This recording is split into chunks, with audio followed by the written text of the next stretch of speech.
మీ అందరికీ ముందుగా శుభములు వందనములు తెలియజేస్తున్నాను. తండ్రి కృపను బట్టి, అతని అనాదికాల సంకల్పాన్ని బట్టి ఈ దినము సాయంకాల సమయంలో మనం ఈ గృహంలో చేరి తండ్రిని మహిమపరుచుకుంటున్నాం. కృప అనుగ్రహిస్తున్న పరమ తండ్రికి నేను స్తోత్రములు చెల్లిస్తూ ఉంటున్నాను. ప్రియమైన దేవుని పిల్లలారా, జాగ్రత్తగా అర్థం చేసుకోండి. చేతన ఈ బిడ్డ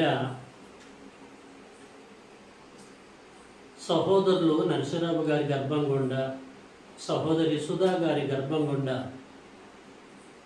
ఈ లోకానికి వచ్చారు. 9 సంవత్సరములు విజయవంతంగా కంప్లీట్ చేసుకొని 10వ సంవత్సరంలోనికి అడుగు పెడుతున్న సందర్భంలో తండ్రి అయిన దేవుని మనం మహిమపరుస్తున్నాం. లేఖనాలు ఏం చెబుతున్నాయంటే, ప్రతి విషయం అందును కృతజ్ఞతాస్తుతులు చెల్లించుడు అని చెప్పేసి లేఖనాలు ఘోషిస్తున్నాయి. అపోస్తుడైన పౌలు గారు తెస్సలోనిక సంఘములకు ఈ విషయాన్ని తెలియజేస్తున్నారు. కాబట్టే మనం అందరం కూడా కూడుకొని తండ్రికి కృతజ్ఞతాస్తుతులు చెల్లిస్తున్నాం. బర్త్డే కార్యక్రమం, జన్మదినము జరుపుకుంటుంది ఆ బిడ్డ. ఈ సమయంలో ఒక విషయం మీకు అందించి ముందుకెళ్ళాలని కోరుకుంటున్నాను. ప్రపంచం అందంతటా ప్రతి ఒక్కరూ మోస్ట్లీ 90% వారి జన్మదినాలకి ప్రాధాన్యత ఇస్తున్నారు. అంటే బర్త్డే కార్యక్రమాలు జరుపుకుంటున్నారు. పుట్టిన దినము బాగా గుర్తుంటుంది వారికి. పాపం దృష్టిలో పెట్టుకొని చెప్పటలేదు, ప్రపంచ వైజ్గా నేను మాట్లాడుతున్నా. ఘనంగా జరుపుకునేవారు ఉన్నారు, వారికున్న పరిస్థితిని బట్టి సింపుల్గా జరుపుకునేవారు ఉన్నారు. ఈ లోకంలో మనం చూస్తున్నాం. నా ప్రశ్న ఏంటంటే, జన్మదినాన్ని జ్ఞాపకం చేసుకుంటూ జరుపుకుంటున్నారు. జరుపుకునే ప్రతి ఒక్కరూ అసలు నేను ఎందుకు పుట్టాను, ఎందుకు పెరుగుతున్నాను, రేపెందుకు నేను చనిపోవాలి, అసలు చనిపోయేదానికి పుట్టడం ఎందుకు, పెరగటం ఎందుకు, నా పుట్టుక వెనకాల ఎవరికైనా ఏదైనా ప్రణాళిక ఉందా అని ఏ ఒక్కరు కూడా ఆలోచించలేదండి. బాధాకరమైనటువంటి విషయం. కానీ జన్మదినాలు మాత్రం అద్భుతంగా జరుపుకుంటూ ఉంటున్నారు, జీవితాన్ని ఎంజాయ్ చేస్తూ ఉంటున్నారు. ప్రేమన దేవుని పిల్లలారా, దేవుని పిల్లలుగా పిలువబడుతున్న మనం ఈ దౌర్భాగ్యపు స్థితి మనకి ఉండకూడదన్న ఉద్దేశంతో కొన్ని మాటలు గ్రంథంలో నుంచి తెలుసుకోవాల్సిన పరిస్థితి ఏర్పడుతుంది. గతం గతః తెలియదు, ఇప్పుడైనా మనం తెలుసుకోవాలి. ఎందుకు పుట్టాము, ఎందుకు పెరుగుతున్నాం, ఎందుకు చనిపోవాలి, మన పుట్టుక వెనకాల మన తండ్రి ప్రణాళిక ఉందా, తల్లి ప్రణాళిక ఉందా, ఎవరు అనుకుంటే పుట్టాము, ఇవన్నీ కూడా మనము గ్రహించాలండి. నేను ఒక 40 మినిట్స్ లోపునే క్లోజ్ చేయడానికి ట్రై చేస్తాను. నేను కొంచెం సహకరించండి అమ్మా. చేతన కదలక ప్రశాంతంగా చూడండి. ప్రేమల దేవుని పిల్లలారా, బైబిల్లో దావీదు గారు ఉన్నారు. అందరికీ తెలుసు కదా, దావీదు గారు ఇశ్రాయేలీయుల్ని పరిపాలించినటువంటి రాజు. ఇంచుమించు 45 సంవత్సరాల ఏకచక్రాధిపతిగా ఇశ్రాయేలుని పరిపాలించాడు. 12 ట్రైబ్స్ని, 12 గోత్రికులని అద్భుతమైన రీతిలో పరిపాలించాడు. అతను మహారాజు, అట్ ద సేమ్ టైం కీర్తనాకారుడు, కీర్తనలు రాసేటువంటి వాడు. తాను రాజుగా రావటానికి ముందు ఎప్పుడు హైలైట్ అయిపోయాడంటే గొలియాతుని అతను చేయడాన్ని బట్టి అతనికి లైఫ్ వచ్చేసింది. ఒక మాట మీకు చెప్పాలంటే ప్రియులారా, దావీదు యొక్క గొప్పతనము ఎంత అంతని చెప్పడానికి కుదరదండి. చాలా గొప్పవాడు, ధైర్యశాలి, బలవంతుడు. యుద్ధ రంగంలోకి వెళ్ళిందంటే వారు వన్ సైడే. అలాంటి వాడండి, ఎవరికి భయపడ్డు. ప్రేమన దేవుని పిల్లలారా, అలాంటి ధైర్యశాలి ఏం చెప్పిండో ఒక్కసారి బైబిల్ ఓపెన్ చేసి మనం చూద్దాం. కీర్తనల గ్రంథము 139వ అధ్యాయాన్ని ఓపెన్ చేద్దామండి. పేజీ నంబరు 525, పాత నిబంధనలు. కీర్తన 139, 14 నేను చదువుతున్నా, మీరు చూడండి. నీవు నన్ను కలగజేసిన విధము చూడగా భయమును ఆశ్చర్యమును నాకు పుట్టుచున్నవి. అందును బట్టి నేను నీకు కృతజ్ఞతాస్తుతులు చెల్లించుచున్నాను. నీ కార్యములు ఆశ్చర్యకరములు, ఆ సంగతి నాకు బాగుగా తెలిసి ఉన్నది. చాలండి ప్రియులరా, దావీదు గారు అద్భుతమైన రీతిలో ఈ విషయాన్ని తెలియజేస్తూ రాస్తున్నాడు. ఇతను 2 విషయాలని ప్రస్తావిస్తాడండి. ఏంటా 2 విషయాలు అని ఆలోచిస్తే, నీవు నన్ను కలగజేసిన విధము చూడగా, నీవంటే తండ్రికి ప్రార్థిస్తున్నాడు. నీవు నన్ను కలగజేసిన విధము చూడగా, ఎక్కడ కలగజేసావయ్యా నువ్వు నన్ను? నా తండ్రి గర్భమందు. మీరు కాదు, నీవు సింగిల్ హ్యాండ్. నీవు నన్ను కలగజేసిన విధానం నేను చూస్తుంటే ఒకటి భయం పుడుతుంది, నెంబర్ 2 ఆశ్చర్యంగా నాకుంది, ఆశ్చర్యము పుట్టుచున్నది అని. అందును బట్టి, బికాస్ ఆఫ్ దీస్ థింగ్స్, నేనేం చేస్తున్నాను? నీకు కృతజ్ఞతాస్తుతులు చెల్లించుచున్నాను అని. నీ కార్యాలు తండ్రి అంటే తెలుసా, నీ కార్యములు ఆశ్చర్యకరములు. నువ్వు చేసే ఏ కార్యమైనా ఆశ్చర్యకరములు, ఆ సంగతి నాకు బాగుగా తెలుసు. నీ కార్యాలు ఆశ్చర్యకరములు, ఆ సంగతి నాకు బాగుగా తెలుసు అంటున్నాడు. ప్రియమైన దేవుని పిల్లలారా, చదువుకున్న ఈ లేఖనాలలో ఉన్న భావాన్ని ఒక్కసారి మనము గ్రహిద్దాం. దావీదు తన పుట్టుకను గూర్చి మాట్లాడుతూ అది ఎంత ఆశ్చర్యకరమైనది అన్న సంగతి తెలియచేస్తూ ఉంటున్నాడు. పుట్టుక ఎలాగా ఆశ్చర్యకరమైనది? కూర్చోండి, పెద్దలు వస్తే లేకపోతే వాళ్ళకనివ్వండి. వార్తలకు అంతరాయం అన్నట్టు మీరు లేట్ రాగానే బట్టి అంతరాయం. ఓకే, ప్రియమైన దేవుని పిల్లలారా, ఆలోచించండి, మీరు గ్రహించాలని ప్రేమతో కోరుతున్నాను. ఏం తెలుసుకున్నామండి? భయమును ఆశ్చర్యమును నాకు పుట్టుతును అని చెప్పేసి అంటూ ఉంటుందండి.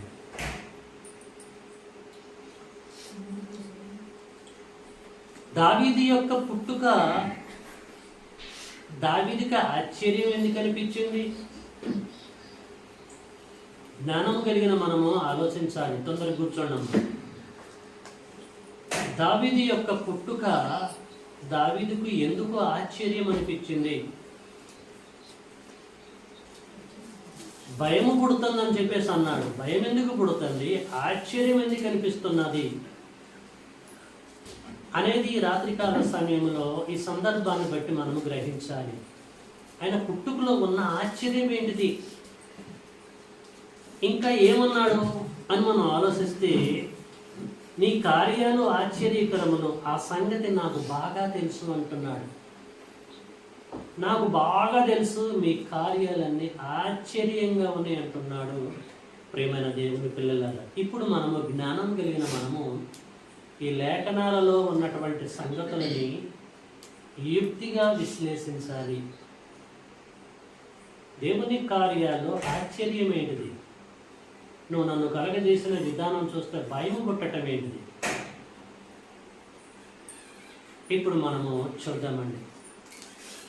ఇప్పుడు మనం చూడాలంటే దయచేసి మత్తయి సువార్త 1వ అధ్యాయము ఓపెన్ చేయవలసిందే. దేవుని కార్యాలు ఆశ్చర్యంగా ఆయనకు ఎలా కనిపించినాయి, ఆయన పుట్టుక దినము ఎట్లా, ఏ కోణములో ఆశ్చర్యము.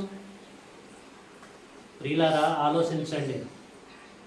మన జన్మదినాలు జరుపుకుంటున్నాం కానీ, సంతోషపడుతున్నాం కానీ, ఆ జన్మదినము ఈ విధంగా ఎలాగ జరిగింది, ఇది ఆశ్చర్యమా కాదా? ఎందుకు పుట్టాను నేను, ఎందుకు పెరుగుతున్నాను, ఎందుకు చనిపోతున్నాను, అసలు ఏంటి, ఎప్పుడు కూడా మనము డెప్త్గా విశ్లేషించలేదు. కానీ యుగాంతమందున్న మనకి బుద్ధి జ్ఞానం గలుట కొరకు దారికి తెలియచేస్తున్నాడు. అది ఆశ్చర్యంగా ఉంది నాకు, నన్ను పుట్టించిన విధానం అంటున్నాడు. పుట్టుకలో ఉన్న ఆశ్చర్యం ఏంటిది అని ఆలోచిస్తే, మత్తయి గారు దావీదు యొక్క పుట్టుకను గూర్చి, ఎట్లా ఆయన పుట్టాడు, ఆయన పుట్టుక వెనకాల దేవునికి ఉన్న ప్రణాళిక ఏంటిది అన్న సంగతి ఎలా తెలియచేస్తుండో మత్తయి సువార్త 1వ అధ్యాయము ప్రియులారా 5వ వచనాన్ని నేను జాగ్రత్తగా చదువుతున్నాను, మీరు చూడండి.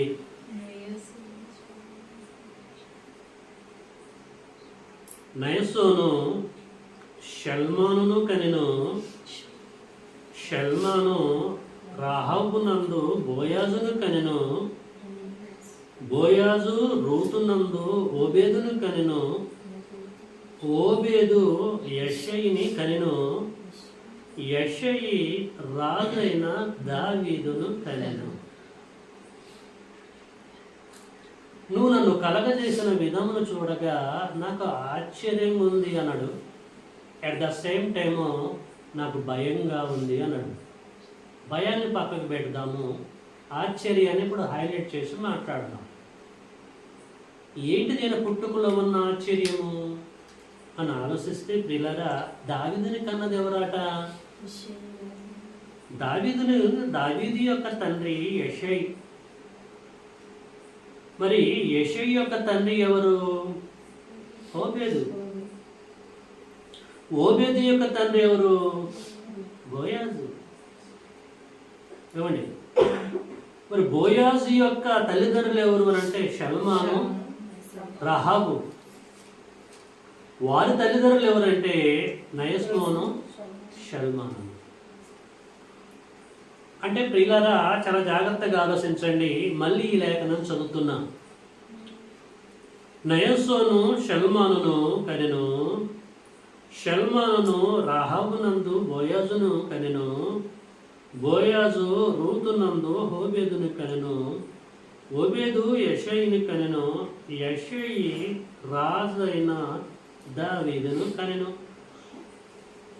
ఏమున్నది ఇందులో ఆశ్చర్యము? ఒకరినొకరికి అంటున్నారు కదా, ఒకరినొకరు కనే ప్రక్రియ ఇది, న్యాచురల్ థింగ్ ఇది. మన ముత్తాతలు తాతలను కన్నారు, తాతలు తండ్రులను కన్నారు, తండ్రులు మనల్ని కన్నారు, మనము మన పిల్లల్ని కన్నాం. అలాగే ప్రియులారా, దావీదుని కూడా యెషయి కన్నాడు. యెషయిని వాళ్ళ నాన్న కన్నాడు, వాళ్ళ నాన్న వాళ్ళ నాన్న కన్నాడు. అంతే. ఇలా ఆశ్చర్యం ఏంటిది అనేటువంటి డౌట్ మీకు రావచ్చు. ప్రియులారా, ఈ లేఖనాలు పైపైన చదివితే అర్థం కాదు, డెప్త్గా మనం చదవాలి. సంగతులు పైపైన చదివితే అర్థం కాదు, పరిశీలనతో చదవాలి. యెహోవా గ్రంథమును పరిశీలనతో చదవండి, దేని జతపక్షి దానికి ఉండక మానదు అంటాడు దేవుడు యెషయా ప్రవక్త ద్వారా. పరిశీలనతో చదివితే దావీదు యొక్క పుట్టుక, నాట్ ఓన్లీ దావీదు, నీ పుట్టుక నా పుట్టుక ఎంత ఆశ్చర్యంగా ఉంటుందో మనకు అర్థమైందండి. ప్రేమన దేవుని బిడ్డలారా ఆలోచించండి. దావీదు ఈ లోకానికి రావాలంటే దేవుడు ఎంతమంది మీద కాన్సన్ట్రేషన్ చేసిండో మీరు అర్థం చేసుకోండి. దావీదు ఈ లోకానికి రావడానికి ముందు దావీదు తండ్రిలో ఉన్నాడు. దావీదు తండ్రి, దావీదు ఇద్దరు కలిసి ఈ లోకంలోకి రావడానికి ముందు వాళ్ళిద్దరు వాళ్ళ తాతలో ఉన్నారు. తాత, తండ్రి, దావీదు వీళ్ళు ఈ లోకాన్ని రావడానికి ముందు ముత్తాతలో ఉన్నారు. అట్లా వెనక్కేసుకుని వెనక్కేసుకొని పోతే ఎవరిలోకి వెళ్ళిపోతారండి? అవ్వలోకి వెళ్ళిపోతారు, అంతే కదా. అవ్వ ఎక్కడి నుంచి వచ్చింది ఈ లోకానికి? అవ్వని కన్నది ఎవరు? అవ్వని కన్నది. అవ్వ ఈ లోకానికి ఎలాగ వచ్చింది? ఎవరి కంటే వచ్చింది?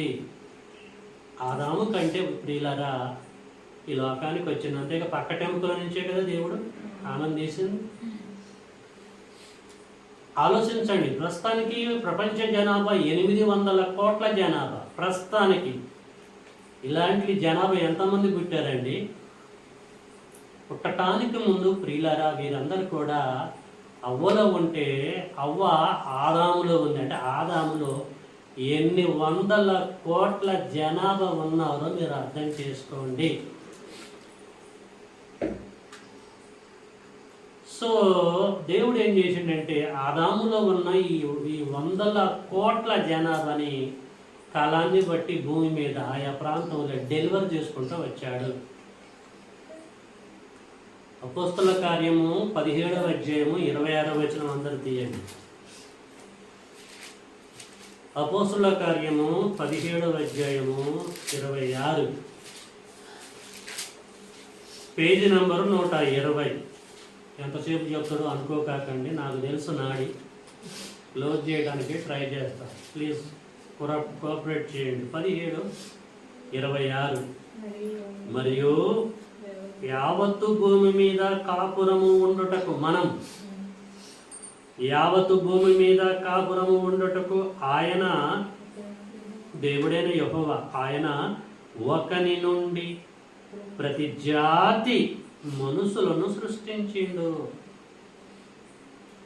ఏం చేసినాడు దేవుడు?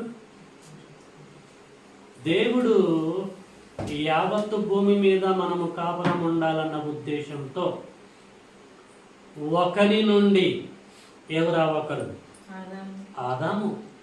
ఆదాము నుండి ప్రతి కులములను పుట్టించిండా? ప్రతి జాతిని పుట్టించిండా? ఏమా ఏం చెప్తుండండి? ఒకరి నుండి ప్రతి జాతి మనుషులను పుట్టించడు తప్ప దేవుడు కులములను పుట్టించలే. కులం కుళ్ళు, ధనం దగ, దేవుడే దిక్కు లాస్ట్కి. ప్రియులారా దేవుడు భూమి మీద జాతులను పుట్టించాడు. భారతీయులది ఒక జాతి, అమెరికన్స్ ఒక జాతి, జపానీస్ ఒక జాతి, దక్షిణాఫ్రికా వాళ్ళ జాతి, నల్ల జాతీయులు వారు. మీకు అర్థమవుతుంది. జాతులను పుట్టించడం తప్ప కులములను పుట్టించలే. కులములను ఎవరు పుట్టించారంటే మానవుడు, మనుషుడు పుట్టించాడు. దేవునికి సంబంధం లేదు. నేను ఏం చెప్పబోతున్నానంటే యావత్తు భూమి మీద కాపురం ఉండుటకు మనము కాపురం చేయాలని, ఖమ్మంలో కాపురం చేయాలని, వరంగల్లో కాపురం చేయాలని, మధురలో కాపురం చేయాలని, అమెరికాలో కాపురం చేయాలని, యావత్తు భూమి మీద కాపురం చేయాలని దేవుడు ఒకని నుండి, అంటే ఆదాము నుండి సమస్త జాతులను పుట్టించాడు, డెలివర్ చేసుకుంటూ వచ్చాడు. ఆయా కాలాలలో, ఆయా ఊర్లలో, ఆయా మనుషుల ద్వారా డెలివర్ చేసుకుంటూ వచ్చాడు. అర్థమైందమ్మా? ఇక్కడే ఉన్నారా? ఇక్కడే ఉండండి. మీకు ఇది అర్థం కావటానికి వరకు ఒక మాట చెప్తాను. కేంద్ర ప్రభుత్వము ఈ మధ్యలో ఒక ట్రైన్ని రిలీజ్ చేసింది, వందే భారత్. తెలిసింది కదా? వందే భారత్ ఎక్స్ప్రెస్ని చేసింది ఇండియా వైజ్గా. మన తెలంగాణ గురించి ఆలోచిద్దాం. ఈ వందే భారత్ ఎక్స్ప్రెస్ ఎక్కడ ప్రారంభించబడుతుంది? సికింద్రాబాద్లో మనుషులను ఎక్కించుకొని అది ప్రయాణం చేస్తుంది. ఎక్కడ వచ్చి డెలివరీ చేస్తుంది మనుషులని? వరంగల్,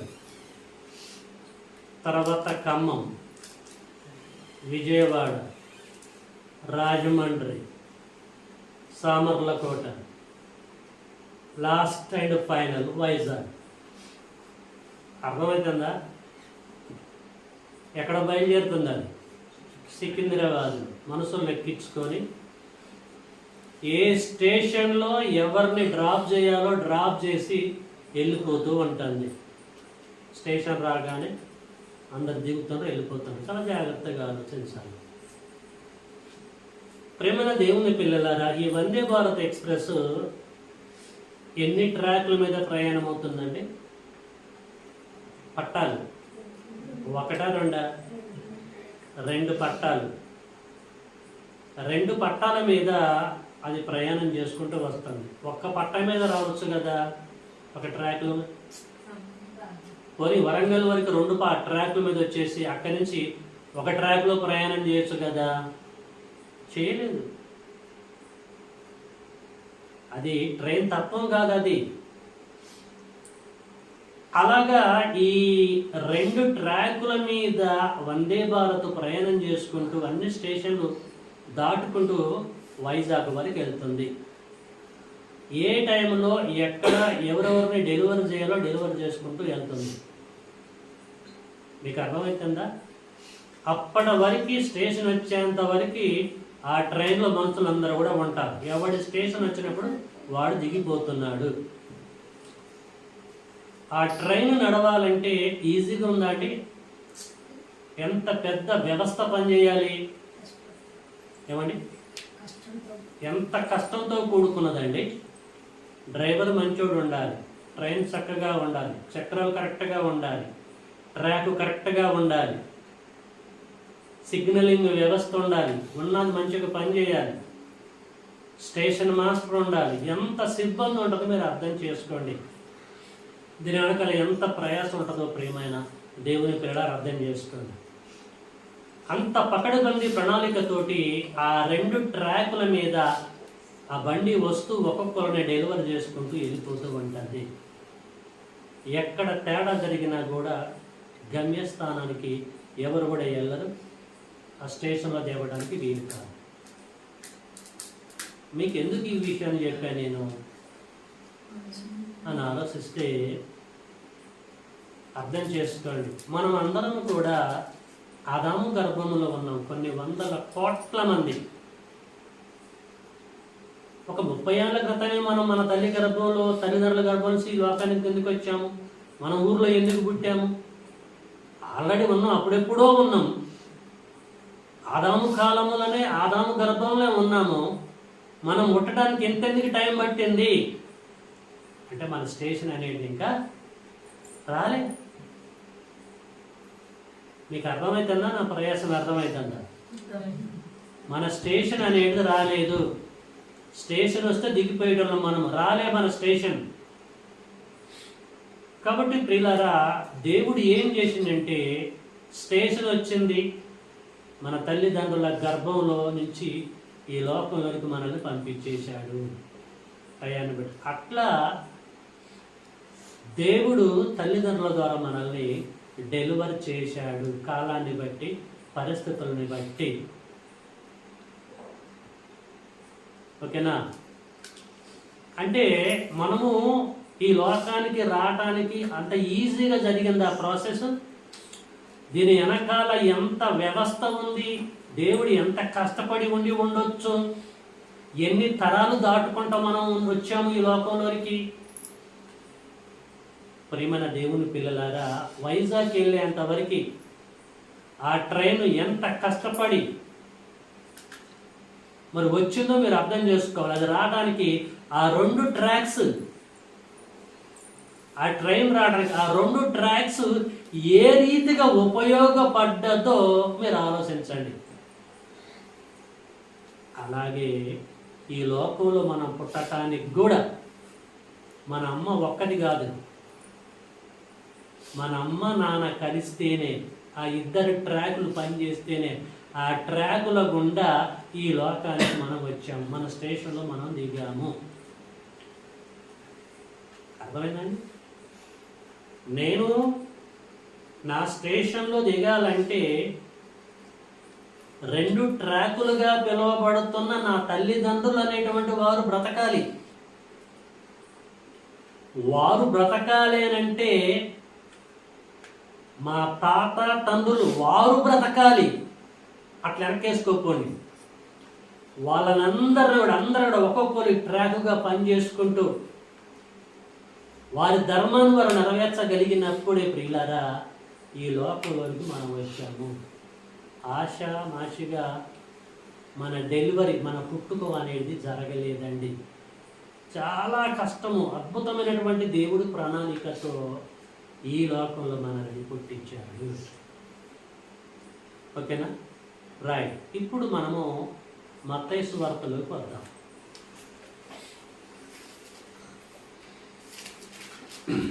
మత్తయి సువార్త 1వ అధ్యాయము 5వ వచనం. నయసోను షల్మానును కనెను. షల్మాను రాహాబునందు బోయాజును కనెను. బోయాజు రూతునందు ఓబేదును కనెను. ఓబేదు యెషయిని కనెను. యెషయి రాజైన దావీదును కనెను. అంటే ఈ ఎక్కడి నుంచి ట్రాకు ప్రారంభమై ఎక్కడి నుంచి వీరు బయటపడుతున్నారో, దావీదు బయటపడుతున్నాడు. అర్థం చేసుకోండి. దావీదుని ఈ లోకములోకి పుట్టించుట కొరకు దేవుడు ఎంతమంది ట్రాకుల్ని వాడుకుంటున్నాడు, ఏ ఏ ట్రాకుని సెట్ చేస్తున్నాడు అనేది మీరు ఆలోచించాలి. అర్థమవుతుందండి? ఇక్కడ ఏమన్నాడంటే నయసోనును షల్మానును కనను. షల్మాను రాహాబునందు అని రాయబడ్డదండి. షల్మాను అనేటువంటి ఒక వ్యక్తి ఇశ్రాయేలీయుడు. ఇదొక ట్రాక్. రాహాబు ఎవరు? ఇశ్రాయేలురాలు. ఆమె యెరికో పట్టణస్తురాలు. జాగ్రత్తగా ఆలోచించాలండి. బైబిల్ మీద పట్టున్న వాళ్ళకే తెలుస్తుంది ఇది. దావీదు ఇశ్రాయేలీయుడు. దావీదు ఈ లోకంలోకి రావాలంటే దేవుడు ఏ ఏ ట్రాకులని సెట్ చేస్తున్నాడో, కలుపుతున్నాడో, ఆ లైన్ సెట్ చేస్తున్నాడో మీరు చూడండి. షల్మాను అనేవాడు ఇశ్రాయేలుడైతే రాహాబు అనేటువంటి వేశ్య, ఆ వేశ్య ట్రాక్ను పట్టిండు. షల్మాన్ అనే ట్రాక్ని, 2 ట్రాకులను జత చేసిండు. ఈ ట్రాకుల గుండా నా కుమారుడైన దావీదు ఈ లోకానికి రావాలనుకున్నాడండి. ప్రేమైన దేవుని పిల్లలారా, మీరు అర్థం చేసుకోండి. రహాబు అనేటువంటి ఆమె ఇశ్రాయేలురాలు కాదు, ఈమె ఒక వ్యభిచారం చేస్తూ బ్రతికేటువంటి ఆమె. కానీ ఆ టైంలో దేవుడు ఆమెను పక్కకు పెట్టకుండా ఆమెను తీసుకొచ్చేసి ఈ ట్రాక్ జత చేసిండండి. ఆమె భార్య అయితే భర్తని ఇశ్రాయేలుడికి సెట్ చేశాడు. ఒక అన్యురాలని, ఒక పాపాత్మురాలైనటువంటి ఆమెని ట్రాక్ తీసుకొని, ఒక పవిత్రుడైనటువంటి ఈ క్యాండిడేట్ తీసుకొని ఈ 2 ట్రాకులను జత చేశాడు. ఆ ట్రాక్ గుండా నా కుమారుడైన దావీదు ఈ లోకంలోనికి రావాలి. ఆ కాలంలో ఏమనుకున్నారంటే రాహాబుని వ్యక్తి చేసుకోవడం ఏంది, ఆమె అన్యురాలు, పాపాత్మురాలు అని చెప్పేసి వారు అనుకున్నారండి అప్పట్లో. కానీ దేవుని ప్రణాళిక ఏంటంటే దేవుడి భవిష్యత్తు తెలుసు. మనం కూడా ఏమనుకుంటామంటే పొయ్యి నీకు ఆమె దొరికిందారా, పొయ్యి నీకు వాడే దొరికిండారా అని చెప్పేసి మనం బ్లేమ్ వేస్తూ ఉంటాం. మన ఆలోచనలకి భిన్నంగా ప్రేమైన దేవుని పిల్లారా కొంతమంది విడిగా ఉన్న బిడ్డలు జత చేయబడతా ఉంటారు. ఎందుకు జత చేయబడతారు మానవులకు అర్థం కాదు. ఇప్పుడు ప్రస్తుతానికి నువ్వు చూస్తున్నావు కానీ ఫ్యూచర్ దేవుడికి తెలుసు. కాబట్టి ఆ ట్రాక్ని ఈ ట్రాక్ని జత చేశాడు. వారి ద్వారా ఒక అద్భుతమైన కార్యక్రమం జరగాలి. ఎవరికి తెలిసిందంట కూడా? దేవుడికి తెలుసు. ప్రియమైన వారు, కొన్ని సందర్భాలలో మన ఇంటి ముందే ఉంటారు కొంతమంది. అర్థమవుతుందా అండి? మన ఇంటి పక్క ఉంటే ఉంటారు కొంతమంది, కానీ వాళ్ళతోటే మనము బియ్యం అందుకుంటామని ఎప్పుడు అనుకోం. మన పక్క వాళ్ళనే మనం చేసుకుంటామని ఎప్పుడు అనుకోం. మనం ఆశ్చర్యంగా జరిగిపోతూ ఉంటాయి. తెలుసా అండి? మనం మేము ఊహించలేదండి. మీ ఇంటి ముందే ఉన్నారు, వాళ్ళు పక్కముంటే ఉన్నారు, భలేగా మీకు వివాహం జరిగిందని చెప్పేసి మాట్లాడుతూ ఉంటారు. మరికొన్ని ఏం జరుగుతాయి తెలుసా? కులంగానే కులం వాళ్ళని చేసుకుంటూ ఉంటాం. పోయి వాళ్ళనే చేసుకుంటారు ఏంటని చెప్పి చాలామంది అంటూ ఉంటారు. అట్లా జత చేయబడుతూ ఉంటారు. మరికొన్ని సందర్భాలు ఏం జరిగిందంటే, ఒకరు ఖమ్మంలో ఉంటారు, ఒకరు లండన్లో ఉంటారు. ప్రేమన దేవుని పిల్లలారా, ఖమ్మంలో ఉన్న ట్రాక్ను దేవుడు సెట్ చేశాడు, లండన్లో ఉన్న ట్రాక్ను సెట్ చేశాడు. ఆ ట్రాక్ గుండా మానవాళి రావాలి. మనకేం తెలుసు? ఒక్కోసారి ఆశ్చర్యంగా జత చేయబడతా ఉంటారు. అలాగ జత చేయబడితేనే, ఆ ట్రాకులు వెళ్తేనే దేవుడి యొక్క ప్రణాళిక ప్రకారంగా ప్రియులారా దావీదు గారు ఈ లోకానికి వచ్చారు. బోయాజు ఎవరండి? రూత్ ఎవరండి? పాత నిబంధనలో మీరు అర్థం చేసుకోండి. బోయాజు ముసలాయన, రూత్ అమ్మ యవ్వనస్తురాలు. ఏమన్నారండి అప్పుడు? ఈ యవ్వనస్తురాలని ఈ బిడ్డ ముసలివాన్ని చేసుకోవటం ఏందని దుమ్మెత్తుపోశారు అప్పుడు రూతమ్మ మీద. తెలుసు? కానీ ఆ ఇద్దరి ట్రాకుల గుండా ఎవరు పుట్టారండి? ఎవరు పుట్టారని చెప్తుందండి? రాహాబు నందు బోయాజును కనెను, బోయాజు రూతు నందు ఓబేదు పుట్టాడు. వారిద్దరి వల్ల ఓబేదు యెషయను కనెను, యెషయ రాజైన దావీదుని. చూశారండి? లోకం అప్పుడు వాళ్ళిద్దరిని చూసింది, చెడుగా అనుకుంది. కానీ వాళ్ళిద్దరి యొక్క ట్రాక్ గుండా ఎవరు రావాలో దేవుడికి తెలుసు కనుక ఏర్పాటు చేశాడు. దేవుని పిల్లలారా, దేవుని ప్రణాళిక అద్భుతంగా ఉంటుంది.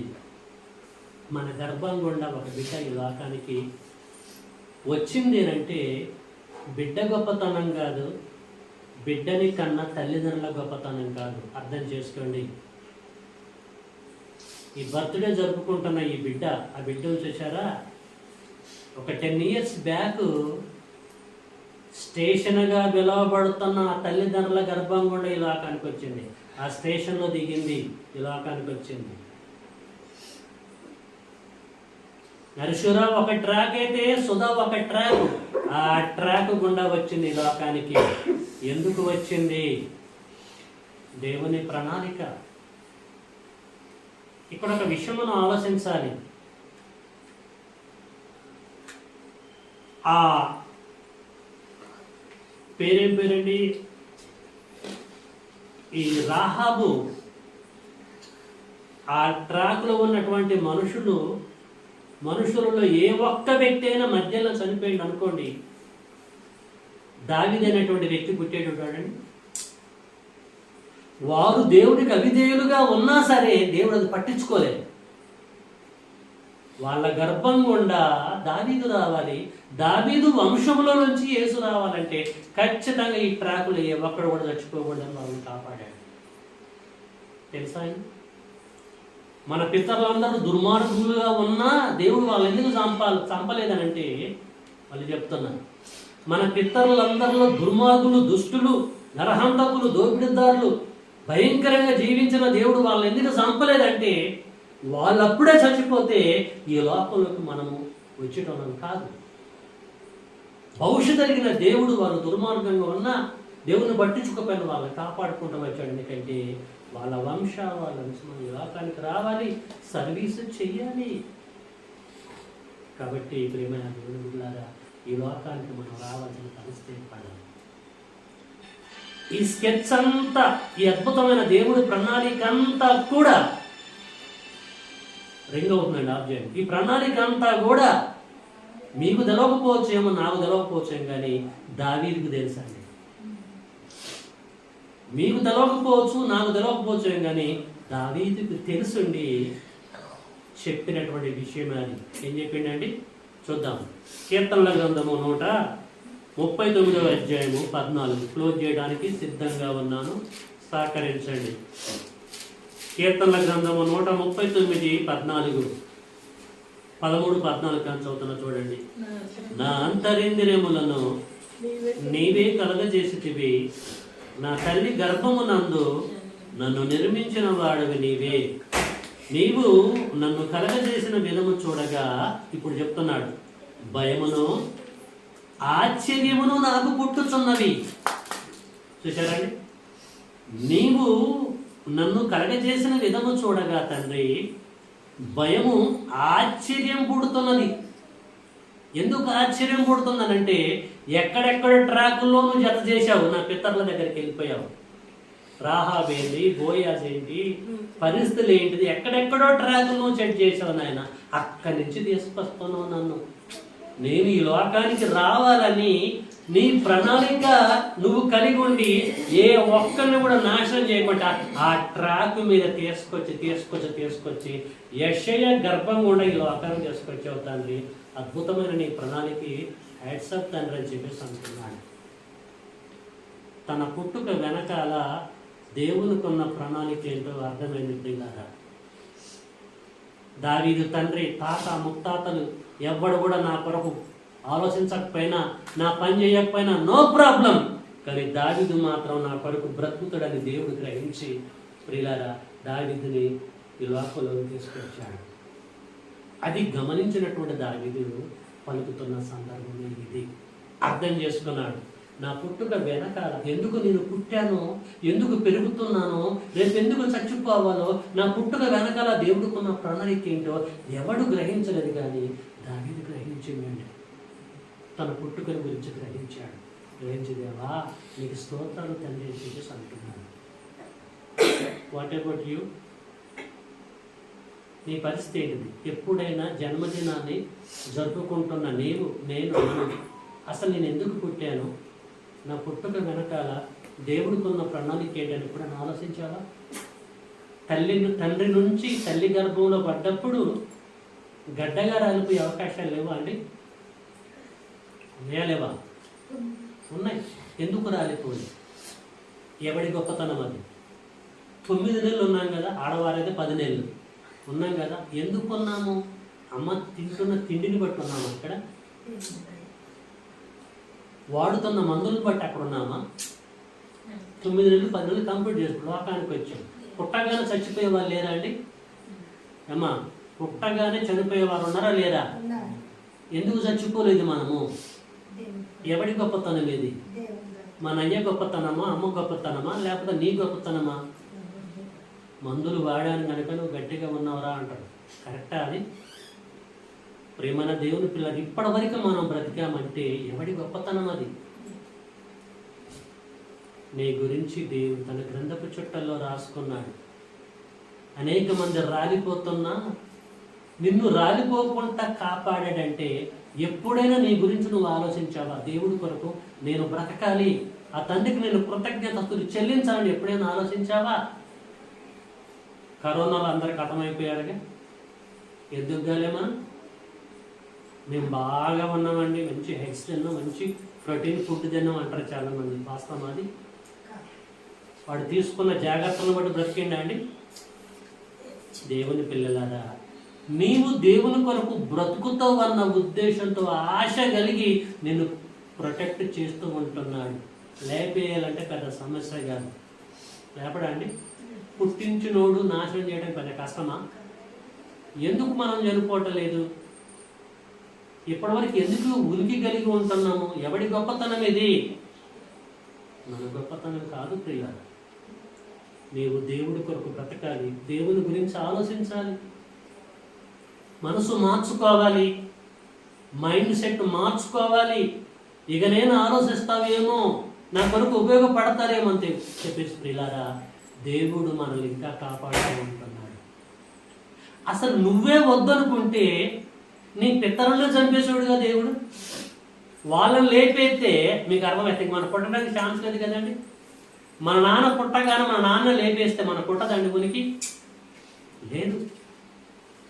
నువ్వు దేవుడికి అవసరం ఉంది అని చెప్పేసి నిన్ను గ్రహించి నీ మీద కాన్సన్ట్రేషన్ చేసాడు కనుకనే నీ తాతను చంపలే, తండ్రిని చంపలే, ముత్తాతను చంపలే, ఈ ట్రాక్లో ఎవరిని కూడా లేపేయకుంటున్నాడండి.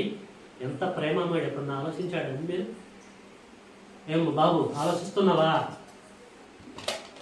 మన పుట్టుక వెనకాల దేవుడికి ప్రణాళిక ఉందండి. మనం పుట్టామంటే మన అమ్మ నాన్న గొప్పతనం కాదు, మన గొప్పతనం కాదు, తింటున్న ఆహారం కాదు, చక్కగా శుభ్రంగా ఉంటున్న విధానం కూడా కాదండి. స్లమ్ ఏరియా వాళ్ళు కూడా ఆరోగ్యంగా ఉంటున్నారు అట్టనుకుంటే. మరి మన దేవుని పిల్లలారా ఆలోచించండి. జన్మదినాలు గ్రేట్గా జరుపుకుంటారు ఒక్కొక్కరు. పుట్టుక దినము జ్ఞాపకం పెట్టుకుంటారు కానీ పుట్టానని అంటారు కానీ ఎందుకు పుట్టావు అన్న సంగతి మాత్రం ఆలోచిస్తారు.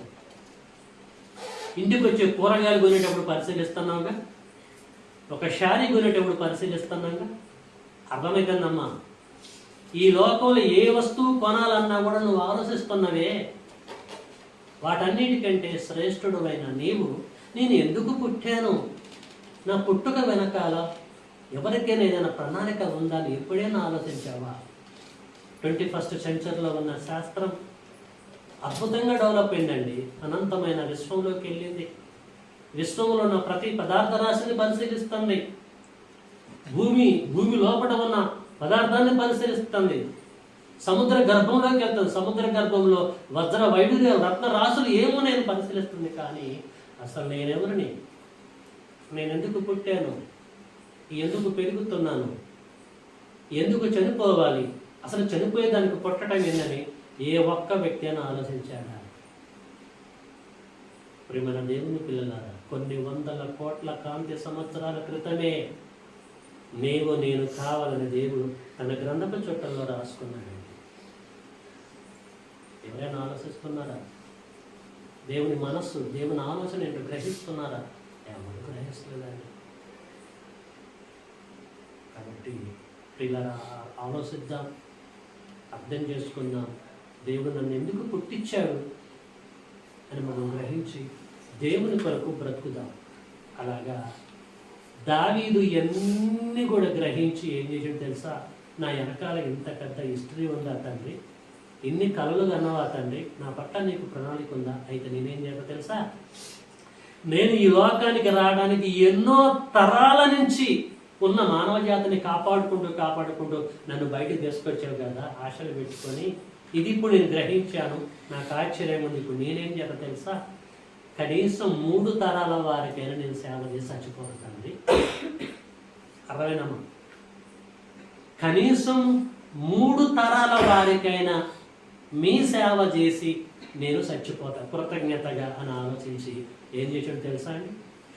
అపోస్తుల కార్యము 13వ అధ్యాయములోకి వెళ్దాం. చివరి లేఖనం అండి, చూసుకుని ముగించుకోవడానికి ప్రయత్నం చేద్దాం. అపోస్తుల కార్యము 13వ అధ్యాయము 36వ వచనం.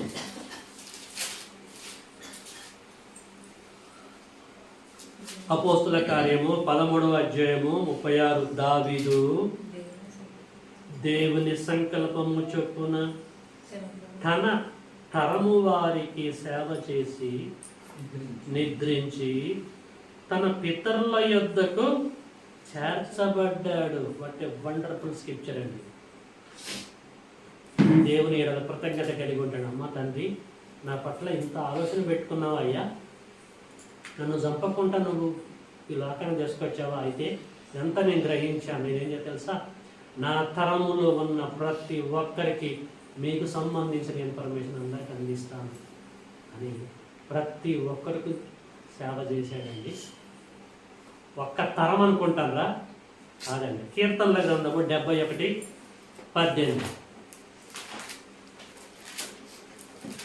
కీర్తనల గ్రంథము 71వ అధ్యాయము 18వ వచనం చూసుకొని మనము ముగించుకుందామండి. కీర్తన 71:18. దేవా, వచ్చు తరమునకు నీ బాహుబలమును గూర్చియు పుట్టబోవు వారందరికీ నీ శౌర్యమును గూర్చియు నేను తెలియజెప్పునట్లు తల నేర్చి వృద్ధుడనై ఉండు వరకు నన్ను విడవకయ్యా. నీకు నేను కృతజ్ఞత కలిగి నేను సేవ చేసుకుంటాయ్యా. నాకు తెలుసు నేను పుట్టడానికి ఎంత ప్రయాసపడ్డారు. నా తండ్రిని చంపలే, నా తల్లిని చంపలే, తాతని ముత్తాతని, నా ట్రాక్లో ఉన్న ఏ ఒక్కరిని కూడా నువ్వు చంపలే. వాళ్ళు దుర్మార్గంగా ప్రవర్తించిన చంపాలంటే మీరు చంపేయచ్చు. ఒక్కడు చచ్చిపోయినా నీ లోకానికి వచ్చాను కాదు, నా కొరకు అందరిని రక్షించావయ్యా. ఇది నేను గమనించాను తండ్రి. కాబట్టి 3 తరాల వారికి కూడా నేను సేవ చేసే భాగ్యం నాకు దయచేయండి. తల నెరిసేంత వరకు నీ కొరకు బ్రతుకుతానయ్యా అన్నది. మన పరిస్థితి ఏంటి? ఇంట్లో వానికే సేవ చేయగలం. పుట్టాం కదా దావీదు వలె, బజారోనికే సేవ చేయట్లే, దేవుని గురించి చెప్పటలే. మరి దేవుని నమ్మురా అని అంటలే మనం. తరం అంటే తరానికి 100 ఏళ్ళు ఉంటాయండి. 100 సంవత్సరాలు తన తరం వారికి సేవ చేసినట్టున్నారు. ఆ తర్వాత కొడుకులకు సేవ చేశాడు, కొడుకులకు చెప్పాడు వాక్యం. మనవళ్ళు కూడా తెలుసుకోవాలని అద్భుతమైన ప్రణాళిక కలిగి ఉండి దేవునికి సంబంధించిన జ్ఞానాన్ని ఇంజెక్ట్ చేసి చనిపోయాడు. ప్రియులారా, ఆయన విషయంలో దేవుడు తృప్తి పడతడా పడ్డాలి, కన్నందుకు సంతోషపడతడా పడ్డా. మరి మన పరిస్థితి ఏంటి? చక్కగా పుట్టాము, పెరుగుతున్నాం, తింటున్నాం, తాగుతున్నాం, ఎంజాయ్ చేస్తున్నాం, కావో పీవో మజా కాదు. అంతేగానే మన బ్రతుకు. నేను నీ కొరకే పుట్టానంటారు కొంతమంది. నువ్వు నా కొరకే పుట్టావు. ఒకరికొరకు ఒకరు పుట్టారండి. అమ్మా ఇది పిచ్చోళ్ళండి, తెలియదు, కాన్సెప్ట్ తెలియదు, దేవుడు ప్రణాళిక తెలియదు. కాబట్టి చేతన ఆ బిడ్డ ఈ 2 ట్రాకుల గుండా ఈ లోకానికి వచ్చింది. 9 సంవత్సరాలు కంప్లీట్ చేసుకుంది. 10వ ఏట 10వ సంవత్సరంలోకి అడుగు పెడుతున్నాడు. ఆ బిడ్డకి దేవుని యొక్క ఆశీస్సులు సదాకాలం ఉండాలని, దేవుని ప్రణాళిక ప్రకారంగా బిడ్డ బ్రతుకుతూ నశించిపోతున్న అనేక మందిని ఆ బిడ్డ దావీదు వలె బ్రతికించాలని, దావీదు వలె ఆ బిడ్డ అనేక మందికి సేవ చేయాలని మనస్ఫూర్తిగా కోరుకుంటూ ఈ మాట నేను ముగిస్తున్నాను. Thank you for your attention. మీ అందరికీ వందనాలు.